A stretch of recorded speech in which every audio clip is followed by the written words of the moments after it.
And welcome to EDUC 631. My name is Michael Boyd, and this is the Digital Millennium Copyright Act and Staff Development Education Discussion Board.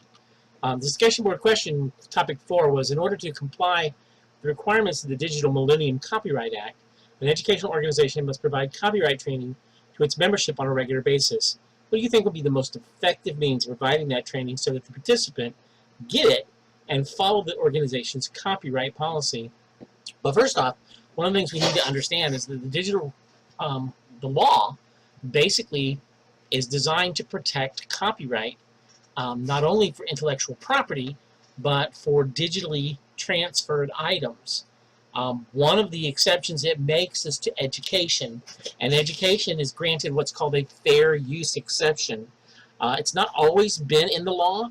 In 1998, 1998, when the law was first passed, it did make an exception for K through 12, although it did make it for film students and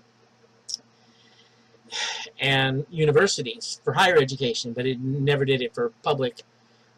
So the law has changed, and in 2012 it was finally interpreted to include K through 12. And so the law is very specific about what has to be, and one of the main requirements is that there has to be copyright training for all staff to promote the use of the law. So one of the things that I think is going to happen is you need to determine, first off, that you need to include all staff. This can't be just one or two or haphazard. This has to be systematically done so that every staff buys into it.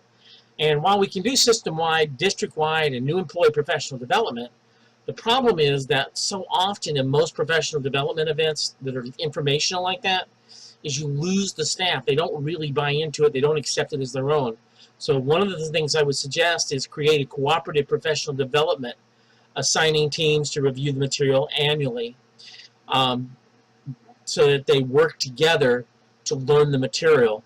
I also suggest that they create digital learning, professional learning communities to discuss copyright on a regular schedule. It doesn't have to be every time, but as part of the digital learning, professional learning community, that they discuss and consider training for copyright as part of that learning community. The other thing that I would suggest is that to supplement the training, a campaign to post the requirements of DMCA should be attached to the school-wide website. In my district, we have what they call a landing page for the district's network sign-in. When you sign in, this pops up, what you're seeing right here in the screen, and this is a user logon agreement.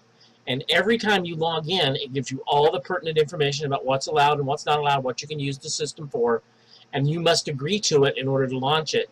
If we require staff and students to acknowledge the requirements of the DCMA every time they log in, we stand a better chance of them not being able to say, well, I forgot or I didn't remember, and understand that gives them the opportunity to remind themselves of what's involved.